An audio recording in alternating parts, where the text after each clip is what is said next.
या देशात मनुस्मृतीचा कायदा मोडता येत नव्हता, ब्राह्मणाचा ब्र सुद्धा काढता येत नव्हता, ब्रह्महत्या महापाप मानलं जायचं।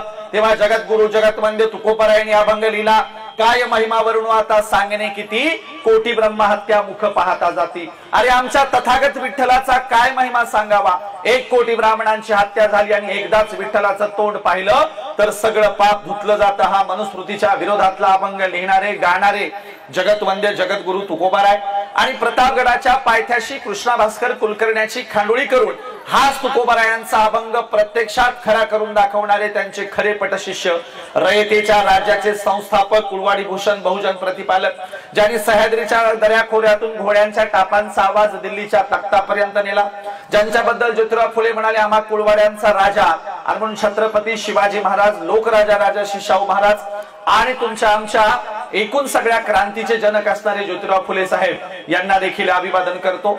29 वर्ष घोड्यावर बसून राज्यकारभार करणाऱ्या लोकमाता अहिल्याबाई होळकर, त्यागमूर्ती रमाई भीमाई आणि राष्ट्रमाता राजमाता मासाहेब जिजाऊ यांनाही अभिवादन करतो। बघा, देवाला सोडलेल्या देवदाशी झाल्या, खंडोबाला सोडलेल्या मुरळ्या झाल्या, यल्लमाला सोडलेल्या जोगती झाल्या, पण माझ्या सावित्रीला सोडलेली कुणी डॉक्टर, कुणी इंजिनियर, 2 तर राष्ट्रपती झाल्या। म्हणून क्रांतिज्योती सावित्रीमाईंनाही अभिवादन करतो। मी जेवढ्या महापुरुषांची नावं घेतली तेवढ्या महापुरुषांचं उरलेलं कार्य भारतीय संविधानाच्या रूपाने पुढे आणणारे, या देशातल्या सगळ्या संतांना न्याय मिळवून देणारे, मराठ्याच्या घरात जन्माला आलेले तुकोबराय म्हणत होते घोकावया अक्षर मज नाही अधिकार। आता महाजनाच्या मराठ्याच्या कुणब्याच्या घरात जन्माला आलेल्या तुकोबरायांचा अभंग गाथा जर बुडवला जाऊ शकत असेल, त्यांना अक्षर घोकण्याची संधी जर नसेल, तर इथे अतिशूद्रांचे गाव कुसाच्या बाहेरच्यांचे काय हाल असतील, हा विचार बाबासाहेब आंबेडकरांनी केला। मराठ्याच्या घरात जन्माला आलेले तुकोबराय म्हणत होते नाही कोणी येथे मुक्यांचा जाणं, आम्ही मुके आहोत, आम्हा मुक्यांची जाणीव ठेवणारा कोणी नायकच नाही। हाच अभंग घेऊन तुकोबरायांच्या नावाने मूक नायक पेपर सुरू करणारे आणि खऱ्या अर्थाने मराठ्याच्या घरात जन्माला आलेल्या तुकोबरायांच्या संकल्पनेतला मुक्यांचा नायक ठरलेले भारतीय घटनेचे खरे शिल्पकार, परमपूज्य बोधिसत्व, विश्वरत्न, महामानव डॉक्टर बाबासाहेब आंबेडकर यांनाही या ठिकाणी मी अभिवादन करतो। जग बदल घालुनी गाव मला सांगून गेले भीमराव, गुलामगिरीच्या या चिखलात का ऋतून बसलाय रावत, चल निघ घे बिनेवरती धाव मला सांगून गेले भीमराव, असं म्हणत बाबासाहेबांचं उरलेलं कार्य पुढे चालवणारे आणि शिवरायांचा पवाडा साता समुद्राच्या पलीकडे म्हणजे रशियापर्यंत घेऊन जाणारे साहित्य सम्राट लोकशाहीर अण्णाभाऊ साठे, शिकलेल्या लोकांना ज्यांनी प्रश्न केला तुझ्या हाती तूप आलं, तुझ्या हाती साय, समाजाचं काय रे गड्या, समाजाचं काय, टाटा बिर्ला तरतील बाकी सारेच उपाशी मरतील, असं म्हणणारे लोककवी वामनदादा कर्डक आणि परिवर्तनवादी चळवळीतल्या तमाम महापुरुषांना मी या ठिकाणी अभिवादन करतो, मानाचा मुजरा करतो।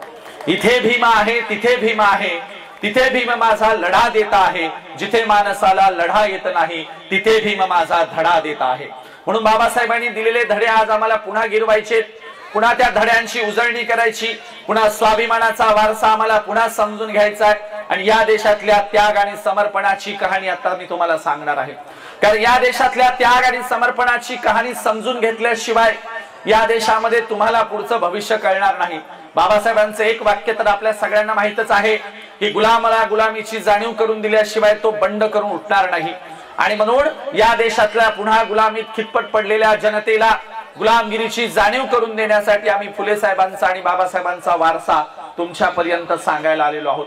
बघा काय झालंय, ग्रामीण भागाची एक परिस्थिती आहे, शहरी भागाची एक परिस्थिती आहे। तुमची देखील एक ठरलेली सज्जनाची आणि माणूसपणाची व्याख्या आहे, माझी देखील एक ठरलेली सज्जनाची माणूसपणाची व्याख्या आहे। त्या सज्जनाच्या व्याख्येकडून आपण बाबासाहेबांकडे, फुले साहेबांकडे जाऊया। बघा, खेड्यामध्ये सज्जन कुणाला म्हणावं, तर तुमच्या खेड्यातली एक सज्जनाची व्याख्या आहे। कुणाला म्हणावं सज्जन, जो कुणाच्या आध्यात जात नाही, जो कुणाच्या मध्यात जात नाही, ज्याचे शब्द सुद्धा विकत घ्यावे लागतात त्याला सज्जन म्हटलं जातं। असला सज्जन काय चाटायचा आहे का, त्याचं लोणचं घालायचं का, काय उपयोग आहे। हा सज्जन घरी आला, माईने विचारलं वाघा अमुक अमुक माणसाचं किराणा दुकान उघडं होतं का, हा म्हणतो काय की मी बघितलंच नाही। ह्याचं कोणाच्या किराणा दुकानावर डोळा सुद्धा नसतो आणि माय तोंडावून हात फिरून म्हणते माझा वाघ लय सज्जन आहे। हा सज्जन घरी आला आणि माईने विचारलं वाघा अमुक अमुक माणसाची पिठाची गिरणी चालू होती का, हा म्हणला काय की मी ऐकलंच नाही। ह्याचं कोणाच्या गिरणीवर कान देखील नसतो आणि माय गावभर सांगते माझा वाघ लय सज्जन आहे। आता त्याला उतरंडीला ठेव, गाडग्यामध्ये ठेव, बाकीचा तसा काय उपयोग नाही। माझी पण एक सज्जनाची व्याख्या आहे, सज्जन कुणाला म्हणावं, जो कुणाच्याही आध्यात जातो, कुणाच्याही मध्यात जातो, ज्याला मध्यरात्री फोन करा पहिल्या बेरला तुमचा कॉल उचलतो, जो तिरडी उचलायला पुढे असतो, रक्तदान करायला पुढे असतो, भांडणं मिटवायला पुढे असतो, कुठल्याही कामात मदत करायला जो सगळ्यात पुढे असतो त्याला सज्जन म्हटलं पाहिजे। आणि माझ्या सज्जनाच्या व्याख्येत फुले साहेब, बाबासाहेब आंबेडकर आणि सगळे महापुरुष बसतात। आणि म्हणून आम्हाला असे त्यागी आणि समर्पित सज्जन हवेत, दुसऱ्यांच्यासाठी राबणारे, दुसऱ्यांच्या मदतीला धावून जाणारे, एकूण देशाचा विचार करणारे, एकूण या देशाच्या भवितव्याचा विचार करणारे क्वचितच महापुरुष या देशात होऊन गेले। म्हणून बाबासाहेबांचं कार्य विश्वव्यापक आहे, संपूर्ण देशाला न्याय देणार आहे आणि या देशातल्या सगळ्याच जाती धर्म पंथाच्या लोकांचा उद्धार करणार आहे।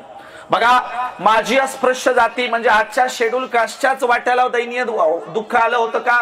तर नाही, या देशात ओबीसी असणाऱ्यांच्या वाट्याला देखील प्रचंड जाचक कायदे आणि बंधनं आली होती। आणि म्हणून ही जाचक आणि कायदे आणि बंधनं उठवायचं काम जर कुणी केलं असेल तर त्याची सुरुवात केली ज्योतिराव फुले साहेबांनी। फुलेंनी पहिल्यांदा पुण्यामध्ये ब्राह्मणशाहीच्या विरोधात दंड थोपटलं आणि ज्योतिराव फुले म्हणाले, आमचा लढा शेठजी, भटजी, लाटजी विरुद्ध शूद्रातिशूद्र असा आहे आणि म्हणून आम्ही शूद्रातिशूद्रांना एकत्रित करून या देशातल्या शेठजी, भटजी, लाटजींच्या विरोधात हा संघर्ष गतिमान करणार आहोत। ज्योतिराव फुले त्यांच्या वर्गमित्राच्या चौथीला असणाऱ्या सखाराम परांजपेच्या लग्नाला गेले होते। आता माळ्याच्या घरात जन्माला आलेल्या एका चांगल्या बिल्डर आणि एका चांगल्या कुटुंबातल्या पोराच्या वाट्याला जर अशी दयनीय अवस्था येत असेल तर अतिशूद्रांचे काय हाल असतील। ज्योतिराव फुले सखाराम परांजपे नावाच्या मित्राच्या लग्नाला गेले, रात्रीच्या वेळीचं लग्न आहे, अशा लग्नाच्या वरातीत ब्राह्मणांनी ज्योतिराव फुलेंना हकलून लावलं, त्यांचा अपमान केला, वरातीतून ढकलून लावलं आणि वरात पुढे निघून गेल्यावर ज्योतिराव फुले रस्त्यावर उभे राहिले। बाजूला एका झाडाच्या आडवं लपलेला अस्पृश्याचा पोरगा हसत पुढे आला आणि ज्योतिराव फुलेंकडे बघून हसायला लागला। फुले म्हणाले, तुला हसायला काय झालं? उलट तुला तर माझ्यामुळे झाडाच्या मागे लपावं लागलं, अरे मी किमान वरातीत तरी गेलो। तेव्हा अस्पृश्याचा पोरगा म्हणतो, ज्योतिराव आम्हाला कळतं तरी आमची अवकात काय, तुला तर तुझी अवकात सुद्धा कळत नाही, तुला हकलून लावलं। ज्योतिराव फुलेंच्या मनाला शब्द लागले, घरी वडिलांना जाऊन सांगितलं, वडिलांनी सांगितलं नशीब पेशवाई नाही, नाहीतर तुझं मुंडकं उडवलं असतं। वडिलांनी फुलेंची बाजू घेऊन समोरच्या लोकांशी भांडायला येण्याऐवजी फुलेंना आज घरामध्ये रागवले। ज्योतिराव फुलेंनी तर्कबुद्धी जागृत केली, पुस्तकं वाचले, धर्मग्रंथ वाचले, अस्पृश्यता काय आहे समजून घेतली, जाती व्यवस्था काय आहे समजून घेतली आणि या जाती व्यवस्थेतून लोकांना मुक्त करायचं असेल तर पहिल्यांदा विद्या दिली पाहिजे असं ज्योतिराव फुले म्हणाले। फुलेंनी अखंड लिहिला, विद्येविना मती गेली, मती विना गती गेली, गती विना नीती गेली, नीती विना वित्त गेले, वित्त विना शूद्र खचले। एवढे अनर्थ एका अविद्येनं केलं आणि म्हणून ज्योतिराव फुलेंनी पहिल्यांदा शाळा काढायला सुरुवात केली। ज्योतिराव फुलेंनी अस्पृश्य वस्तीत सकाळी सकाळी जायचे, फुलेंना तात्यासाहेब म्हटलं जायचं। एकदा फुलेंनी एका अस्पृश्याचं लहान लेकरू आपल्या कडेवर उचलून घेतलं आणि फुले पळत आपल्या घराकडे निघाले। तेव्हा अस्पृश्य वस्तीमधले लोक म्हणाले, ओ तात्यासाहेब आमचे लेकरं घेऊन कुठे चाललात?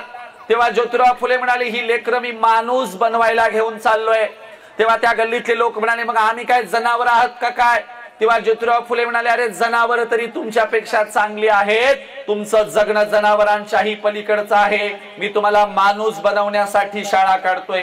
म्हणून या देशात पहिल्यांदा जर आमच्या भवितव्याचा विचार कोणी केला असेल तर तो क्रांतीसूर्य ज्योतिराव फुले साहेबांनी। आणि म्हणून आम्हाला वारसदार कसे हवेत? बाबासाहेबांसारखे, फुले साहेबांसारखे आम्हाला विचारांचे आणि या देशाला उंचीवर नेणारे वारसदार हवेत। बघा, एकदा ज्योतिराव फुलेंचे सासू सासरे म्हणजे सावित्रीमाईंचे आई वडील एकदा सावित्रीमाईंना भेटायला आले। महिलांच्यासाठी फार महत्वाचा किस्सा सांगतो ऐका। सावित्रीमाईंचे आई वडील सावित्रीमाईंना भेटायला आल्याच्या नंतर सावित्रीमाईंचे आई वडील म्हणाले, साऊ तुला काय मूलबाळ होत नाही असं आपल्या जावाई बापूंना म्हणावं, दुसरं लग्न करा। सावित्रीमाई म्हणाल्या, ते काही माझे ऐकायचे नाहीत, असं करा तुम्ही स्वतः जाऊन सांगा। सावित्रीमाईंचे आई वडील फुले साहेबांकडे बैठकीच्या खोलीत आले, जावाई बापूंना म्हणाले, जावाई बापू तुम्हाला काही आमच्या साऊकडून मूलबाळ होईना, असं करा तुम्ही काय करा, दुसरं लग्न करा आणि साऊला सवत आणा, सवत। ज्योतिराव फुले म्हणाले, दरवेळेला मूलबाळ होत नसेल तर दोष काय स्त्रियांचाच असतो का? समजा मी सावित्रीला दुसरी सवत आणली आणि तिलाही मूलबाळ नाही झालं तर मग साऊला दुसऱ्या सवत्या आणाल का? दुसऱ्या सवत्या आणणार असाल तरच मी दुसरं लग्न करायला तयार आहे. सावित्रीबाईंचे आई वडील म्हणाले असला कसला जावई आहे बाबा, ऐकतच नाही. निघून गेले. बरेच दिवस झालं. पुन्हा सावित्रीबाई म्हणाल्या असं काय करता, दुसरं लग्न करा. ज्योतिराव फुले म्हणाले साऊ अगं दुसरं लग्न कशाला करायचंय? सावित्रीबाई म्हणाले आपण मेल्यावर आपल्या समाधीवर 4 फुलं व्हायला येणारा आपला वारसदार नको का? तेव्हा ज्योतिराव फुले म्हणाले सावित्री अगं पोटची पोरच वारसा चालवतील याची काही गॅरंटी नसते, पण मी तुला गॅरंटी देतो आपण मेल्यावर आपलं साहित्य वाचून असा कुणीतरी आपला वारसदार येईल की आपलं उरलेलं कार्य तंतोतंत पुढे चालवेल आणि आपला विचार देशभरात नेईल.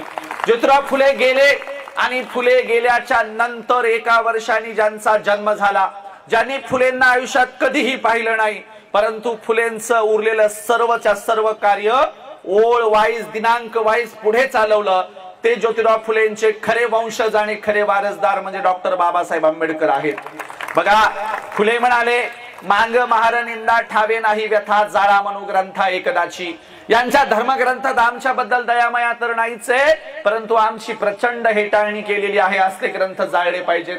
फुले साहेबांच्या जन्मशताब्दी वर्षाच्या निमित्ताने फुलेंना जन्मून 100 वर्ष झाल्याच्या वर्षी 25 डिसेंबरला रायगडाच्या पायथ्याशी महाडला मनुस्मृतीचं दहन केलं आणि फुलेंचे गुरु असणाऱ्या शिवरायांच्या समाधीचं दर्शन घेतलं. फुलेंना तर सॅल्यूट केलाच, फुलेंच्या गुरुला देखील सॅल्यूट केला आणि मनुस्मृतीचं दहन करून लोकशाहीवादी राज्याची संकल्पना महाडला बाबासाहेबांनी ठेवली. आणि म्हणून आम्हाला असे वारसदार हवेत की ज्यांनी वेळ वाईज दिनांक वाईज उरलेलं संपूर्ण देशाचं कार्य तडीसलेलं पूर्ण केलं. बघा मित्रांनो, आणि म्हणून इतिहास अशाच लोकांचा लिहिला जातो जे देशात काहीतरी चांगलं काम करतात. शुद्धोदनाच्या शेतात 1000 सोन्याचे नांगर चालायचे, पण इतिहास काही श्रीमंत असल्याबद्दल शुद्धोदनाचा लिहिला गेला नाही, तर सर्वस्वाचा त्याग करून संपूर्ण आशिया खंडात बिना चप्पलचा फिरल्याबद्दल, जनतेला माणुसकी शिकवल्याबद्दल, त्याग आणि समर्पणाबद्दल तथागत बुद्धाचा इतिहास लिहिला गेला. याचा असा अर्थ होतो इतिहास त्याग आणि समर्पणाचाच लिहिला जातो, श्रीमंतांचा लिहिला जात नाही. सम्राट अशोक जगाचे चक्रवर्ती राजे होते, पण रस्त्याने जाणाऱ्या सर्वसाधारण बौद्ध भिक्षूंच्या पायावर डोकं टेकवायचे. लोक म्हणायचे तुम्ही जगाचे चक्रवर्ती राजे आहात, उंच सिंहासनावर बसता, मग साधारण बौद्ध भिक्षूंच्या पायावर डोकं का टेकवता? तेव्हा सम्राट अशोक म्हणायचे इतिहास काही माझा राजा असण्याबद्दल आणि माझ्या संपत्तीचा लिहिला जाणार नाही, इतिहास त्या बौद्ध भिक्षूंच्या त्याग आणि समर्पणाचा लिहिला जाईल, म्हणून मी त्यांच्या त्याग आणि समर्पणाला सॅल्यूट करतो आहे. बघा सम्राट अशोकाच्या नंतर मध्ययुगीन भारताच्या कालखंडात या देशात बोल्लोबा मोरे नावाचे एक प्रचंड महाजन होते, श्रीमंत होते, पण इतिहास काही बोल्लोबा मोरेंचा लिहिला गेला नाही. सर्वस्वाचा त्याग करणारे आणि कर्ज खाती पाण्यात बुडवून आजूबाजूच्या परिसरातल्या लोकांना कर्जमुक्त करणारे आणि या देशात संतांचा वारसा पुढे चालवणाऱ्या जगद्गुरु जगतवंद्य तुकोबरायांचा इतिहास लिहिला गेला. याचा असा अर्थ होतो इतिहास काही श्रीमंतांचा लिहिला जात नाही, चांगलं काम करणाऱ्यांचा इतिहास लिहिला जातो. माझा एक प्रश्न आहे, तुम्ही कधी खेड्यात टाटा बाटा बिर्ला अंबानीचे पुतळे बघितलेत का? तुमच्या बिलोलीमध्ये नीता अंबानीचा पुतळा आहे का? तुमच्या बिलोलीमध्ये कुठल्या अनिल अंबानीचा कुठल्या जमशेद टाटाचा पुतळा आहे का? नसतो. खेड्यात नाही दिसणार, तालुक्यावर दिसणार नाही, मेट्रो सिटीत सुद्धा नाही. इतिहास काही टाटाच्या माईचा, बिर्लाच्या बायकोचा, अंबानीच्या आजीचा लिहिला जात नाही. इतिहास रमाई भीमाई अहिल्या फातिमा आणि जिजाईचा लिहिला जातो. इतिहास त्याग आणि समर्पणाचा लिहिला जातो. म्हणून तुम्हाला अदानी अंबानीचे पुतळे दिसणार नाहीत, पण अंगावर चिंध्या पांघरून शब्दांचं सोनं वाटणाऱ्या गाडगे महाराजांचे पुतळे तुम्हाला जगभरात दिसतील. अरे ज्यांचं काही शिक्षण झालं नाही अशा गाडगे महाराजांचं अमरावती विद्यापीठाला नाव आहे, कारण इतिहास त्याग आणि समर्पणाची दखल घेतो, श्रीमंतांची नाही. आणि म्हणून माझ्या भावंडांनो, तुम्हाला त्याग आणि समर्पण समजून घ्यायचंय. या देशामध्ये आपल्या पूर्वजांनी प्रचंड मोठं बलिदान दिले, त्याग केलेला आहे. तुम्हाला त्यागमूर्ती रमाईचा प्रसंग सांगतो. आपण रमाईच्या बद्दल किती सुंदर गाणं ऐकलं की बाबासाहेबांच्या संपूर्ण जीवनामध्ये रमाई म्हणजे एक मोठं टपूर टिपूर चांदणं होतं. ह्या चांदण्याची कथा तुम्हाला सांगतोय. एकदा काय झालं, शाहू महाराजांना कळलं की कोणीतरी अस्पृश्याच्या घरातला पोरगा खूप शिकून आलाय, आपण त्याची भेट घेतली पाहिजे आणि त्याची मिरवणूक काढली पाहिजे. म्हणून शाहू महाराज मुंबईत बाबासाहेबांना शोधत आले. बाबासाहेब ज्या चाळीत राहत होते दुसऱ्या मजल्यावर, त्या चाळीच्या लाकडी जिन्यापाशी शाहू महाराज खाली आले. त्यांना लाकडी जिना चढून काही वर जाता येईना. मग त्यांनी एक माणूस पाठवला आणि बाबासाहेबांना निरोप पाठवला, कोल्हापूरचे राजे शाहू महाराज आलेत म्हणून. बाबासाहेब लुंगीवर होते, जसे आहेत तसे खाली आले आणि जगातल्या दोन महान पंडितांची, महान विद्वानांची, महान क्रांतिकारकांची भेट एका लाकडी जिन्यापाशी चाळीपाशी झाली. बाबासाहेब म्हणाले, अहो महाराज तुम्ही कशाला आले गरिबांच्या चाळीत? अहो मला निमंत्रण पाठवलं असतं तर मी स्वतः कोल्हापूरला आलो असतो. शाहू महाराज म्हणाले, नाही मला बघायचंच होतं की कोण तरुण इतकं शिक्षण घेऊन आलाय. हे बघा आम्ही तुमची तारीख घ्यायला आलो, तारीख द्या तारीख. बाबासाहेब म्हणाले, अहो कसली तारीख मागताय तुम्ही? आदेश द्यायचा, मी येणार त्या दिवशी. कोल्हापुरामध्ये बाबासाहेबांची मिरवणूक ठेवली. दिवस उजडला, हत्तीवर बाबासाहेबांना बसवलं गेलं, बँड पथक लावलं, हलग्या लावल्या, संपूर्ण कोल्हापुरातून मिरवणूक निघाली. बाबासाहेबांच्या मिरवणुकीसमोर साखर वाटली गेली. मिरवणूक शाहू पॅलेस समोर आली. हत्ती खाली बसला. हत्तीच्या अंबारीतून बाबासाहेब खाली उतरले आणि शाहू महाराज पुढे आले. शाहू महाराजांनी स्वतःच्या डोक्यावरचा लाल रंगाचा जरीचा फेटा काढला, बाबासाहेबांच्या डोक्यावर घातला आणि म्हणाले, आज राजेशाही संपली, आता ज्ञानाची राजवट सुरू झाली आणि देशाचे राजे तुम्ही होणार आहात. शाहू महाराज दूरदृष्टी राजे होते. 2-3 वेळा कार्यक्रमात म्हणाले, आता तुम्हाला तुमचा नेता मिळालाय, तुम्हाला तुमचा राजा मिळालाय, देशाचा उद्धार करता मिळालाय. बघा संविधान लिहायच्या अगोदरच शाहू महाराजांनी बाबासाहेबांच्या बद्दल भाकीत केलं होतं की हे प्रचंड मोठे देशाचे नेते होणार आहेत. बाबासाहेबांना जरीचा लाल रंगाचा फेटा घातला. बाबासाहेब घरी गेले, डोक्यावरचा लाल रंगाचा जरीचा फेटा काढला, रमाईच्या हातात दिला. रमाईने फेट्याची घडी केली, लाकडी संकात फेटा ठेवून दिला. बरेच दिवस झाले. इंग्रज अधिकारी म्हणाले, मिस्टर आंबेडकर तुम्ही नेहमीच कार्यक्रमाला येता, जरा तुमच्या मिसेसला घेऊन या की, तुमचा जोडीने दोघांचा सत्कार करणार आहोत. बाबासाहेबांनी घरी निरोप पाठवला, रामूला म्हणावं तयार होऊन ये. बाबासाहेब रमाईला रामू म्हणायचे. रमाईच्या पुढे प्रश्न पडला. साहेबांनी सांगितलंय तयार होऊन जायचंय. तयार होऊन जायचं म्हणजे कसं जायचं? आमच्या रमाईने दोरावरच्या सगळ्या साड्या काढल्या. कोणती साडी फाटलेली आहे, कोणतीला ठिगळे लावलेत, कोणतीला नखी किनार नाही, कोणतीला पदरच नाही, कोणतीला छिद्र पडलेत. काही साड्या दांडी केलेल्या साड्या होत्या. आपल्या मराठवाड्यातल्या सगळ्या महिलांना दांडी केलेली साडी कळते. कोल्हापूर, नाशिक, पुणे भागात सांगावं लागतं दांडी केलेली साडी म्हणजे काय. 2 वेगवेगळ्या रंगाच्या साड्या एकत्र शिवल्या की त्याला आपण म्हणतो दांडी केलेली साडी. अशा आमच्या रमाईच्या फाटक्या तुटक्या साड्या, लुगडे, काय करावं? साहेबांनी तर तयार होऊन बोलवलंय. आमची रमाई मधल्या खोलीत गेली, लाकडी संदूक उघडला आणि माझ्या बाबासाहेबांची लाज राखण्यासाठी शाहू राजाचा लाल रंगाचा जरीचा फेटा नेसून माझी रमाई कार्यक्रमाला गेली. रमाई कार्यक्रमाला गेली, स्टेजवर जाऊन बसली. बाबासाहेब आंबेडकर लांबून गाडीतून उतरले आणि स्टेजच्या दिशेने जाताना विचार करतात, अरे माझ्या रामून कुणाचा बरं शालू नेसून आली? माझ्या रामूला मी कधीच एवढा महागडा शालू घेतला नाही, आज लाल रंगाचा जरीचा शालू कुणाचा बरं माझी रामू नेसून आली? अरे मी इतक्या देशात फिरलो, बाहेरच्या देशात गेलो, पण रामूला कधीही महागडा शालू आणू शकलो नाही, साडी आणू शकलो नाही, तिला फुटका मणी सुद्धा मी करू शकलो नाही, पण आज माझी रामू कुणाचा बरं शालू नेसून आली?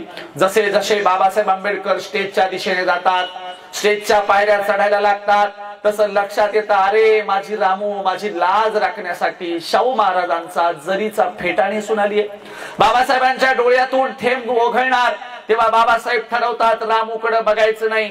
रामूकडे बघितलं तर रामू देखील रडेल आणि आपल्या डोळ्याला अश्रू येतील. बाबासाहेबांनी ठरवलं खाली बघायचं. रमाईच्या लक्षात आलं, साहेबांनी ओळखलंय मी शालू नाही फेटा नेसून आली आहे. तेव्हा रमाईने पण ठरवलं साहेबाकडे बघायचं नाही, चुकून साहेबांना किंवा मला रडू आलं तर प्रसंग वेगळा होईल. म्हणून रमाईने ठरवलं पायाकडे बघायचं. खाली रमाईने जे मुंडकं घातलं ते वर केलंच नाही. कार्यक्रम संपला. दोघेही गाडीतून घरी जात होते. संपूर्ण गाडीमध्ये कुणीच बोलत नव्हतं, सगळे चिडेल चूप होते.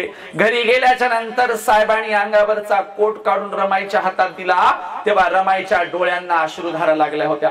रमाईचे अश्रू बाबासाहेबांच्या बुटावर पडत होते आणि बाबासाहेब सांगत होते, रामो काळजी करायची नाही, मी माझ्या जनतेला सांगेल, एक वेळच मला विसरला तरी चालेल, पण माझ्या रामूचा त्याग आणि समर्पण विसरायचं नाही. तिच्या त्याग आणि समर्पणामुळेच मी संपूर्ण देशाचा संसार करू शकलो. मी रामूचा संसार नीट नाही करू शकलो, पण लोकशाहीचा संसार, या देशाचा संसार मी नीट करू शकलेलो आहे. आणि म्हणून रमाईच्या त्याग आणि समर्पणामुळे आम्हाला चांगले दिवस आलेत. मला महिलांना प्रश्न करायचा, एक विचारायचा आहे, जेव्हा केव्हा तुम्ही जयंतीला जाण्यासाठी कपाट उघडता किंवा तुम्ही कुठल्या तरी लग्नाला जाण्यासाठी सुटकेस बास्केट उघडता आणि त्या कपाटातून सुटकेस मधून एखादी चांगली महागडी साडी नेसण्यासाठी काढता, ती चांगली महागडी साडी नेसत असताना तुम्हाला चुकून तरी रमाईच्या त्याग आणि समर्पणाची आठवण होते का? तुम्हाला चुकून रमाई कधीतरी आठवते का? आणि म्हणून आम्ही स्वतःला हा प्रश्न केला पाहिजे.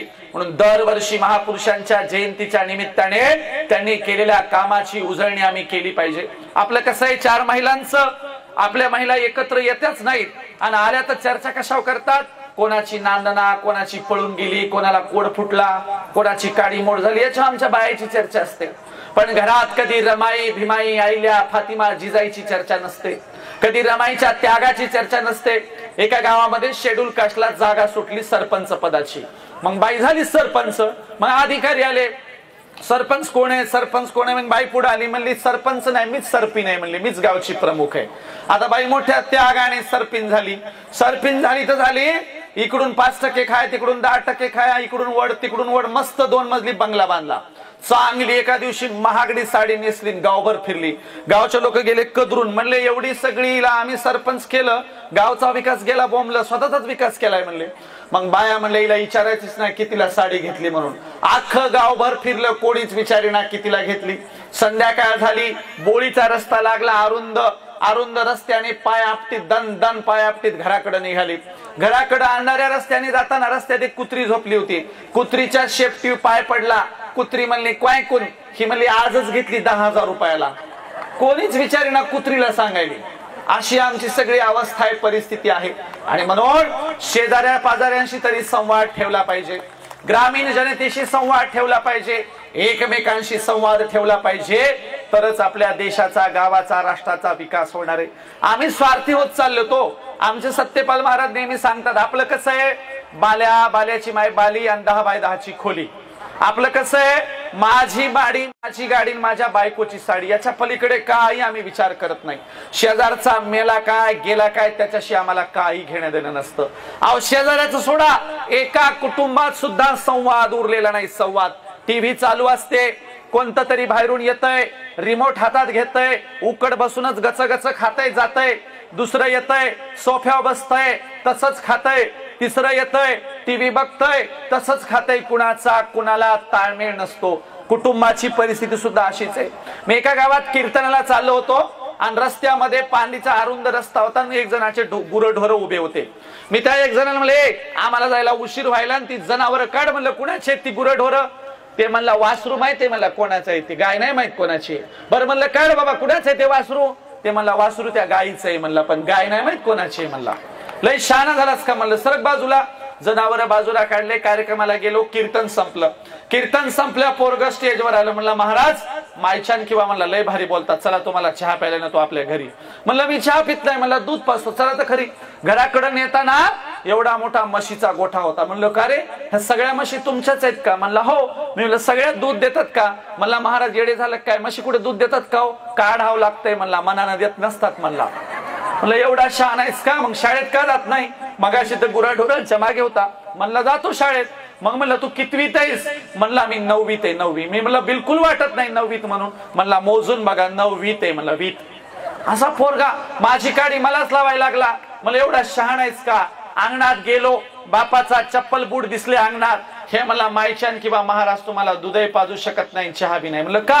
म्हणलं आमचं डंगर घरीच आहे. म्हणला म्हणलं मग काय झालं? म्हणला बाप बाहेर गेल्याशिवाय मी घरी जात नाही.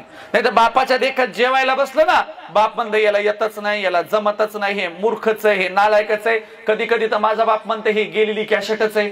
मग मला वाटायला लागलं मी खरंच गेलेली कॅशेट आहे काय की. म्हणून बऱ्याच घरात बापदारात, लेक घरात, लेक घरात बापदारात एकमेकांचा संवाद नाही. लेकरांना काही पाहिजे असेल तर लेकर माईला म्हणतात आई म्हणणं तू पप्पाला दे म्हणून. आणि मग पोराची माय म्हणते द्यानं काऊन, पोरग खूप दिवस झालं मागायलंय.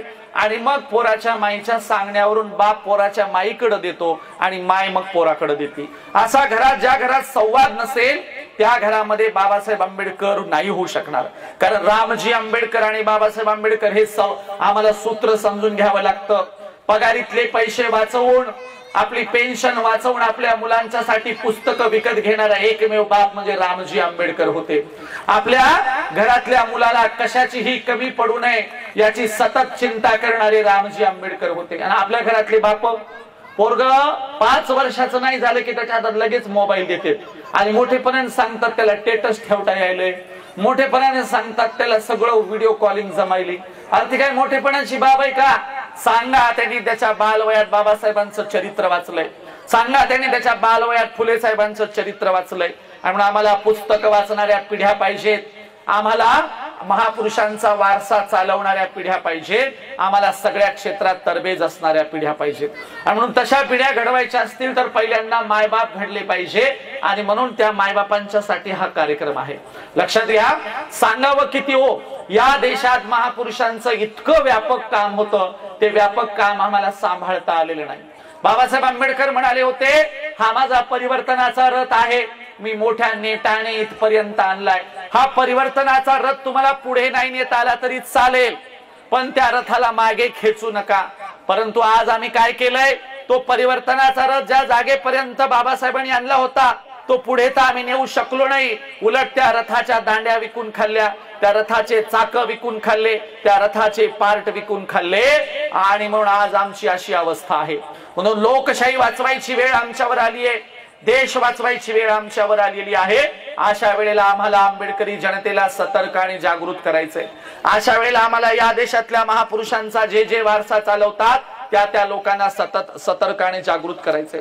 बघा, बाबासाहेबांच्या काळात माणसं कशी होती ना आताची माणसं कशी आहेत. एकदा काय झालं, बाबासाहेब समुद्र किनाऱ्यावर पुस्तकांच्या ट्रंका घेऊन उतरले आणि आपल्या घराकडे जाणार, तोच तिथं काही माणसं बाबासाहेबांच्या दिशेने आली आणि माझ्या रिक्षात बसा, माझ्या रिक्षात बसा म्हणून भांडायला लागली. तोपर्यंत एका वाळलेल्या अगदी हडकुळ्या माणसाने बाबासाहेबांच्या पुस्तकांच्या बॅगा घेतल्या आणि आपल्या पायंडल सायकल रिक्षामध्ये नेऊन ठेवल्या.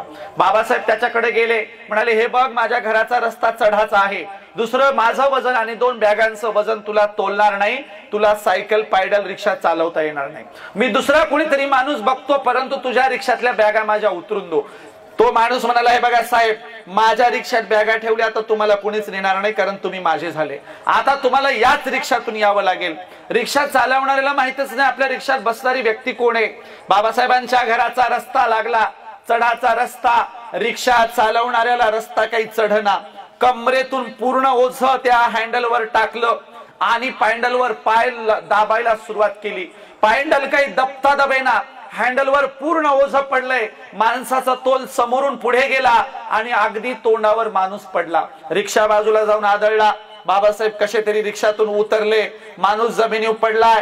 बाबासाहेब त्याच्याकडे गेले, त्याच्या दोन्ही खांद्याला धरलं, उठून उभं केलं. उठून उभं करेपर्यंत साहेबांच्या लक्षात आलं त्याचं अंग तापेनं फणफणलंय, त्याला प्रचंड ताप आलाय. बाबासाहेब म्हणाले, अरे तू आजारी आहेस, तुला ताप आलाय आणि तू कशाला रिक्षा चालवतो? मी तुला सांगितलं नव्हतं का माझ्या घराचा रस्ता चढाचा आहे, तुला चढणार नाही, आणि काय चालवलं हे? बाबासाहेबांनी खिशात हात घातला, पैसे दिले, सांगितले, हे पैसे घे, दवाखान्यात जा, इथून माझं घर जवळ आहे, मी कुणाला तरी बोलवेल आणि माझ्या बॅगा घेऊन जाईल. त्या माणसाने पैशाच्या पाकिटाला किंवा पैशाला हात सुद्धा लावला नाही. माणूस मागे सरकला, म्हणाला, नाही साहेब, जोपर्यंत तुम्हाला तुमच्या घरी नेऊन पोहोचवत नाही तोपर्यंत या पैशावर माझे अधिकार नाहीत. आणि मी काही कच्च्या गुरुचा चेला नाही, माझ्या गुरुने नाही सांगितलं असं कोणाचे पैसे घ्यायचे म्हणून. तुमचं काम करेल तरच या पैशावर माझा अधिकार आहे. बाबासाहेब म्हणाले, अरे आजारी आहेस आणि कोण्या गुरुचं मला गिन्यान सांगायला लागला, पैसे घेऊन जा, कोण्या गुरुचं नाव सांगायला लागला? तेव्हा तो म्हणाला, हे बघा साहेब, मी ताप असताना का हे रिक्षा चालवतोय? कारण माझ्या गुरुच्या सभेला मला जायचंय, माझ्या सहकुटुंबाला मी येवल्याच्या सभेला घेऊन जाणार आहे, आणि म्हणून माझ्या बाबासाहेबांच्या सभेला जाण्यासाठी मी पैसे कमवतोय. माझे गुरु बाबासाहेब आहेत, त्यांनी सांगितले श्रमाशिवाय कमाई करायची नाही. बाबासाहेबांनी डोळ्यावरचा चष्मा काढला आणि म्हणाले, अरे वेड्या, ज्या गुरुचं नाव घेतोस, ज्या गुरुच्या सभेला जाण्यासाठी एवढी तयारी करतोय, तो डॉक्टर बाबासाहेब आंबेडकर तुझ्या समोर उभा आहे, मीच आंबेडकर आहे. त्या माणसाच्या डोळ्यातून अश्रुधारा व्हायला लागल्या. बाबासाहेबांच्या पायावर डोकं टेकवलं. बराच वेळ झाला डोकं टेकवून बाबासाहेब खाली वाकले आणि उठवायला गेले. बाबासाहेबांच्या पायावर प्राण सोडून दिले, जीव सोडून दिला. अशी माणसं बाबासाहेबांच्या समकालीन होऊन गेली.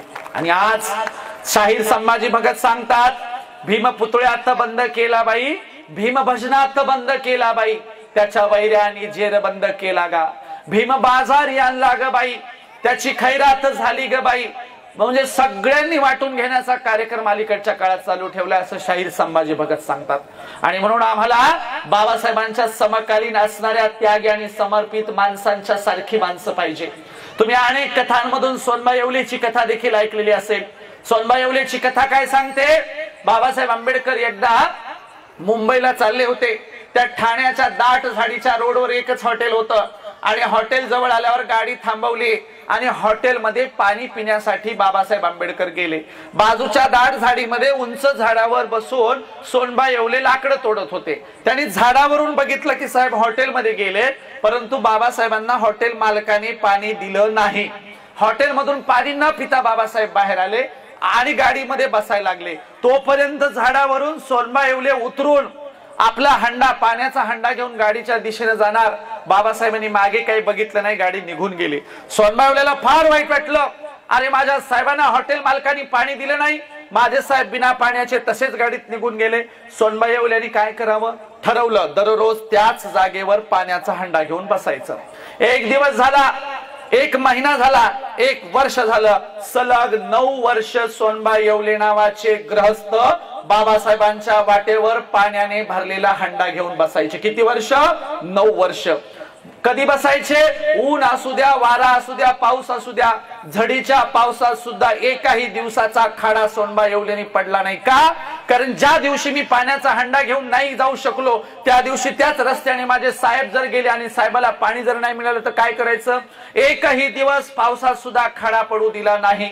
अशा अवस्थेत सोनबा येवले मृत्यू पावले, मेले। ही गोष्ट बाबासाहेबांना कळली। तुमच्यासाठी सलग 9 वर्षे एक माणूस पाण्याने भरलेला हंडा घेऊन रस्त्यावर बसायचा। बाबासाहेब म्हणाले त्यांनी असं करायची काही गरज नव्हती। बाबासाहेबांनी पैशाचं पाकिट घेतलं, सोनबा येवलेचं गाव शोधत त्यांच्या गावी गेले। अगदी आखूड आणि उंच नसणारं घर होतं, अगदी झोपडी टाईप लहान घर। अंगणात गावच्या लोकांनी बाज टाकली, बाबासाहेब बाजेवर बसले। सोनबा येवलेची सून आली, बराच वेळ चर्चा झाली। सून सांगायला लागली, अहो साहेब तुमचं दररोज नाव घ्यायचे, साहेब एकदा तरी माझ्या हंड्यातलं पाणी पितील अशी अपेक्षा करायचे, पण साहेब तुमची आणि आमच्या सासऱ्यांची भेट काही होऊ शकली नाही। सून सांगत असताना सगळे रडत होते। बाबासाहेबांनी खिशात हात घातला, पैशाचं पाकिट काढलं, सोनबा येवलेच्या सुनेकडे दिलं। सुनेने पैशाच्या पाकिटाला हात नाही लावला, मागे सरकली आणि काय म्हणाली, साहेब पैसे नको, पण आमची एक शेवटची इच्छा आहे, माझ्या सासऱ्याचं त्या मडक्यातलं एक घोट पाणी प्या, आमच्या पिढ्यानपिढ्यांचा उद्धार होईल। बाबासाहेबांनी हंडा घेतला, हंड्यातलं पाणी पिलं आणि सांगितलं, सोनबा येवलेची कथा देखील जोपर्यंत मी असेल तोपर्यंत सांगितली जाईल, कारण मला असेच त्यागी आणि समर्पित माणसं पाहिजे। म्हणून बाबासाहेब जेव्हा जेव्हा कार्यक्रम करायचे तेव्हा सांगायचे, मला या देशात समता, स्वतंत्रता, बंधुत्व आणि न्याय यावर आधारलेला आदर्श समाज आणि राष्ट्र हवंय। मला इथे प्रश्न करायचा आहे, काय बाबासाहेबांच्या स्वप्नातलं राष्ट्र आम्ही उभं करू शकलो का? नाही, अत्यंत दुर्दैवाने सांगावं लागतं नाही। त्यांनी दिलेल्या संविधानाच्या विरोधात या देशात कार्यक्रम चालू आहेत। बाबासाहेबांनी संविधानात आर्टिकल 15 दिलं होतं। काय दिलं होतं? या देशात जात, धर्म, पंथ, वंश, संप्रदाय, लिंगभेद करता येणार नाही। आम्ही सगळे समान असू, कुणी लहान असणार नाही, कुणी मोठा असणार नाही, सगळे समान असतील, कायद्याच्या पुढे समान असतील, लोकशाही पुढे समान असतील। पण ठरलो का आम्ही समान? बिलकुल नाही। लातूर जिल्ह्यातल्या त्या उदगीर तालुक्यामध्ये मातंग समाजाची सरपंच महिला मंदिरात का गेली म्हणून महिलेला मारहाण करण्यात आली। विदर्भामध्ये आर्वीमध्ये 8 वर्षाचा मातंग समाजाचा पोरगा मंदिरात का गेला म्हणून भर दुपारच्या उन्हाळ्यामध्ये मे महिन्यात गरम स्टाईलच्या फरशीवर ऍसिड टाकून बसवण्यात आलं। लहान मुलाला शिक्षा सुनावण्यात आली। आजही या देशात जाती व्यवस्था आहे, अस्पृश्यता आहे, गैरबराबरी आहे, विषमता आहे, समता लागू होऊ शकलेली नाही। हे दुर्दैव या देशाचं। म्हणून आम्ही सांगतोय की या देशात समता लागू करायची असेल तर प्रत्येक नागरिकाने सतर्क झालं पाहिजे, जागृत झालं पाहिजे। विशेषतः आमच्या महिलांना सांगतोय, तुम्हाला या देशातली लोकशाही वाचवायची आहे, तुम्हालाच हा देश पुढे चालवायचा आहे, कारण आता माणसांकडच्या अपेक्षा संपलेल्या आहेत। आता या देशात स्त्रियांचे पक्ष उभे राहिले पाहिजे, स्त्रियांनी लीडरशिप केली पाहिजे, स्त्रियांनी चर्चा केली पाहिजे, स्त्रियांनी भाषण केली पाहिजेत। म्हणून आमचा विश्वास आता महिलांवर उरलाय। म्हणून महिलांनो जरा जागृत व्हा, आपापसातले हेवे दावे सोडा, भांडण तंटे सोडा। एका खेड्यातल्या एका म्हातारीचा किस्सा सांगतो बघा। एका गावात एक म्हातारी होती, तिला भांडायची लय सवय, अख्ख्या गावाला भांडून बुरबुडा आणला, पण नेमकं तिच्या नातवाचं लग्न होतं। नातू म्हणाला लग्नाला सगळ्यांना घ्या पण या डंगरीला घ्यायचं नाही. घरचे म्हणले का नाही घ्यायचं? ते नातू म्हणला लोकांच्या गावी हिनं भांडण काढलं तर काय करावं. मग घरचे म्हणले आम्ही तिला समजून सांगू, ती काही तसं करणार नाही. नवरदेव हळदीला गेला. म्हातारीला आदल्या दिवशी सगळ्यांनी समजून सांगितलं, आजी लोकांच्या गावी भांडण काढू नये बर का, गपचिप लग्नाला जायचं, अक्षता टाकायचं आणि गपचिप यायचं, भांडण काढायचं नाही. म्हातारी म्हणली हो. लग्न मंडपात नेलं. म्हातारीला खाली बसता येईना. नवरदेव नवरीच्या स्टेजच्या बाजूला खुर्ची टाकून दिली. खुर्चीवर म्हातारी बसली आणि लग्न लागलं. लग्न लागल्यावर सगळे वराडी जेवायला बसले. नवरदेव नवरीनं स्टेजवर पाहुण्यांना फोटो काढायला बोलायला सुरुवात केली. नवरदेवाच्या आत्या आल्या, चुलत्या आल्या, मामे आल्या. नवरीच्या आत्या आल्या, चुलत्या आल्या, मामे आल्या. सगळ्या महिलांचे फोटो काढून झाले. म्हातारीला वाटलं माझा नंबर येत नाही काय की, मला कोणी बोलवच ना. मग आता लक्ष वेधून घेण्यासाठी काय करावं. लग्न मंडपातून एक कुत्री गेली. म्हातारीनं कुत्रीलाच अशा शिव्या द्यायला सुरुवात केली, विचारूच नका. कुत्रीलाच भांडायला लागली म्हातारी. जेवणारे लोक म्हणायला लागली कुणाची म्हातारी बाबा, काय शिव्या द्यायला लागली. नवरदेवाला आला राग. नवरदेव म्हणला ही डंगरी काही चचना म्हणला. आता चचना हा शब्द बीड जिल्ह्यातला आहे. चचना म्हणजे मरणा, खपना. नवरदेव म्हणला ही डंगरी काही चचना. म्हातारीनं ऐकलं, म्हणली बापू तू काय म्हणलास. नवरदेवाला वाटलं आता चचना शब्दाचा खरा अर्थ सांगाव तर आपलं काही खरं नाही. मग नवरदेव म्हणला अगं आजी चचना म्हणजे जेवणास, तू जेवली नाहीस का, आणि जेवून घे बरं. आता म्हातारीला चचना शब्दाचा खराच अर्थ माहित नव्हता का, माहित होता. मग म्हातारीला हुशार. म्हातारी म्हणली मपलं काय बापा, अगोदर नवरदेव नवरी चचल, मग नवरदेव नवरीचे मायबाप चचतील, मग सगळं वऱ्हाड चचल, मग सगळं गणगोत चचल, मग सगळं गाव चचल. मपलं काय, मी चचली तर चचल नाही तर तशीच पचल म्हणली. असा कार्यक्रम आपल्या महिला मंडळाचा. आणि म्हणून आपण आता संपूर्ण इतिहास समजून घेतला पाहिजे. या देशाचा इतिहास बाबासाहेब आंबेडकरांनी एक पुस्तक लिहून सांगितला. कुठला? क्रांती आणि प्रतिक्रांती या देशाचा इतिहास आहे. जेव्हा केव्हा आमची छोटीशी क्रांती होते तेव्हा त्यांची पुन्हा प्रतिक्रांती होते. तथागत बुद्धाच्या विचारधारेवर सम्राट अशोकाचं राज्य चालत असताना पुष्यमित्र शुंग नावाच्या ब्राह्मणाने सम्राट अशोकाच्या नातवाची बृहद्रथाची हत्या केली आणि या देशात प्रतिक्रांती झाली. ब्राह्मणवादी धर्मग्रंथांची निर्मिती झाली. या देशात बौद्ध भिक्षूंचं कत्तल करणाऱ्यांना मुठभर मोहरा बक्षीस दिल्या जायच्या. एकही बौद्ध भिक्षू या देशात जिवंत ठेवला गेला नाही. नालंदा जाळलं गेलं. तक्षशिला नष्ट करण्यात आली. विक्रमशिला जमीनदोस्त करण्यात आली. तथागताच्या नावावरची सगळी विद्यापीठ जमीनदोस्त करण्यात आली. कुमारील भट्ट नावाच्या ब्राह्मणाने शंकराचार्यांना पुढाकार घेऊन या देशामध्ये बौद्ध भिक्षूंना उकळत्या तेलात टाकलं. इतकी प्रचंड अवस्था या देशामध्ये केली. आणि म्हणून मित्रांनो तुम्हाला समजून घ्यायचा या देशाचा इतिहास क्रांती आणि प्रतिक्रांतीचा आहे. जर तुम्ही तुमचा इतिहास विसरलात तर तुमच्या इतिहासाचा गैरवापर झाल्याशिवाय राहणार नाही. तुमच्या इतिहासाचा वापर करून तुम्हाला गुलाम केलं जाईल. आणि म्हणून तुम्हाला गुलाम व्हायचं नसेल तर चांगल्या पद्धतीने तुम्ही जगायला शिकलं पाहिजे, पुस्तकं वाचायला शिकली पाहिजे. माझा समोरच्यांना एक प्रश्न आहे, बाबासाहेबांचं एक तरी पुस्तक वाचलेले किती लोक आहेत त्यांनी हात वर करावं. बाबासाहेबांचं एक तरी पुस्तक वाचलेल्या लोकांनी हात वर करायचं आहे. या बाजूला 2-3 हात आलेत आणि पाठीमागे 2-3 हात वर आलेत. महिला मंडळात बिचारी एक तरी आहे की नाही बघू द्या मला. 2-3-4 तिकडे पलीकडे पण खूप आहेत. महिला मंडळात एका गोल कोपऱ्यामध्ये जरा 2-4 हात वर आलेत. या महिलांच्यासाठी एकदा जोरदार सगळ्यांनी टाळ्या वाजवा. बाबासाहेबांचं एक तरी पुस्तक वाचलेली माणसं आमच्याकडे आहेत. इथून गेल्यावर संकल्प करायचा वर्षभरामध्ये बाबासाहेबांची किमान मोजकी पुस्तकं तरी मी वाचणार आहे. कोणती कोणती? मुक्ती कोण पथे, बाबासाहेबांचं स्वतःच आत्मचरित्र नानकचंद रत्तू यांनी लिहिलेलं, आणखीन क्रांती प्रतिक्रांती, आणखीन बुद्ध आणि त्यांचा धम्म, आणखीन बाबासाहेबांनी लिहिलेला अस्पृश्य मूळचे कोण, आणखीन बाबासाहेबांनी लिहिलेले इतर सगळे खंड, किमान त्यांची भाषणं तरी आम्ही वाचली पाहिजे. एवढी पुस्तकं पुढच्या जयंतीपर्यंत वाचण्याचा संकल्प आज आम्ही करतो आहोत असं ठरवून टाका. महापुरुषांची पुस्तकं वाचली पाहिजे. मोडक्या तोडक्या शब्दात इतरांना सांगितलं पाहिजे. आणि म्हणून सांगण्यासारखं बरंच आहे. आपण समारोपाकडे जाऊया. मी महापुरुषांच्या त्याग आणि समर्पणाच्या काही गोष्टी सांगितल्या. जाताना तुम्हाला एवढंच सांगेल की दुसऱ्याचं चांगलं व्हावं असा विचार केला पाहिजे. दुसऱ्याचं वाईट झाल्यावर आपल्याला दुःख वाटलं पाहिजे. आपल्याकडे उलटी माणसं आहेत बघा. उलटी कशी? दुसऱ्याचं चांगलं झालं की वाईट वाटतं आणि दुसऱ्याचं वाईट झालं तर चांगलं वाटतं. एक जण माझ्याकडे आला आणि म्हणला महाराज द्या टाळी. त्याला टाळी दिली, लय खुश, उड्या मारायला लागला. म्हणलं कस काय रे खुश? ते म्हणलं आमच्या शेजाऱ्याला लॉटरी लागली. मी म्हणलं पहिला माणूस बघायलो शेजाऱ्याला लॉटरी लागल्यावर आनंदी झालेला. ते म्हणलं तसं नाही, तुम्हाला नाही कळायचं. म्हणलं कस काय? म्हणला त्यांचं लॉटरीचं तिकीटच सापडना. म्हणला त्यांचं लॉटरीचं तिकीट हरवलंय म्हणून याला आनंद झालाय. एक जण डॉक्टर कडे गेला. म्हणला डॉक्टर साहेब माझ्या पोटात दुखायलंय. डॉक्टर म्हणले कधीपासून दुखायलंय? हा म्हणला शेजाऱ्याने बंगला बांधलाय तेव्हापासून दुखायलंय. म्हणजे लोकांना घर बांधलं की याच्या पोटात दुखायला, असा कार्यक्रम आहे. म्हणून दुसऱ्याचं चांगलं झालं तर आपल्याला चांगलं वाटावं, दुसऱ्याचं वाईट झालं तर आपल्याला दुःख व्हावं, असा आपला स्वभाव असावा. नेमका उलटा झालाय. हजारो वर्षापासून आमच्याकडे महापुरुष सांगत आलेत की अरे आम्ही बदललं पाहिजे, आमच्या कुटुंबाचा घराचा विकास झाला पाहिजे, आणि म्हणून या बदलासाठी तुम्ही सगळेजण साथ सहयोग द्याल अशी तुमच्याकडून अपेक्षा करतो. आणि जाताना एवढंच सांगेल, बाबासाहेब सूर्याला म्हणाले तू तिथला तर मी इथला सूर्य आहे. बाबासाहेब सूर्याला म्हणाले तू तिथला तर मी इथला सूर्य आहे. चल परिवर्तनाचा करार करू. तू ताऱ्यांना प्रकाशमान कर, मी साऱ्यांना प्रकाशमान करेल, मी साऱ्यांना प्रकाशमान करेल. आणि म्हणून तुम्ही इथून जाताना काहीतरी चांगलं घेऊन जाल अशी अपेक्षा करतो. बाबासाहेबांचा विचार पुढे चालवाल अशी अपेक्षा करतो. देशाला वाचवाल अशी तुमच्याकडून अपेक्षा करतो.